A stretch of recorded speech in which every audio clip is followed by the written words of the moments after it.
right, in a Fox News alert, North Korea now issuing a direct threat to the U.S. military base in Guam after President Trump issues his most serious warning yet to this rogue regime.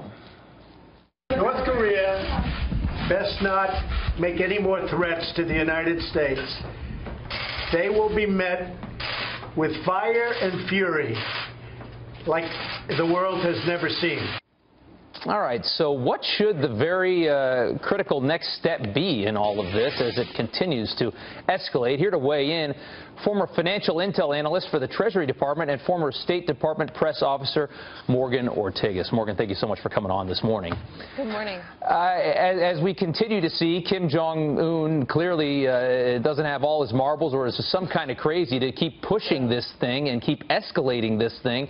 And now here we are. It's all come to a head. He has the nuclear weapon, or at least we believe he does, and he's able to send it around the world. What do we do now? I think, you hit the nail on the head when you talked about his very curious behavior, to put it politely. And I think even the Chinese are befuddled by his behavior. I mean, the Chinese premier and Kim Jong-un have never even met. So there is sort of this, I think, this fallacy out there that the Chinese can completely dictate the outcome of what's going to happen, that they can completely control North Korea. I think I don't think they can, actually. I think one of the reasons that President Trump and Ambassador Haley and Secretary Tillerson had such a huge win at the United Nations this week, getting China and Russia on board with these North Korean sanctions, is that the world knows that the status quo can no longer continue. And I think the Chinese know that they're going to be unable to solve this problem on their own. See, they allowed this to fester in North Korea over the past 10, 20 years. Right. And many of the parts of the weapons that the North Koreans bought, it's been stated publicly that that the various suppliers in China provided that to the North Koreans.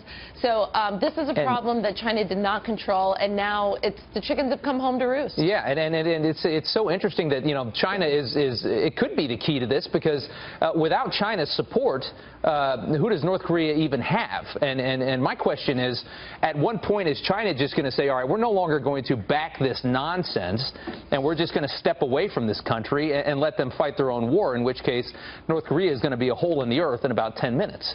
Now, my question to you is this. We have a poll here, and we're going to pull it up here on the screen. 62% of Americans are in favor of the U.S. going into North Korea with military action if they do fire off some kind of missiles into South Korea, if they bomb Seoul, which is right there, their neighbor. So we actually have support for a war if they take that first step, which would be going into South Korea. What would that look like, do you believe? What would that conflict look like? What do you think China would do if we moved into North Korea and dropped a bomb? Listen, I think that we have the greatest and strongest military on the earth, and so I'm confident in our abilities. Saying that, we shouldn't.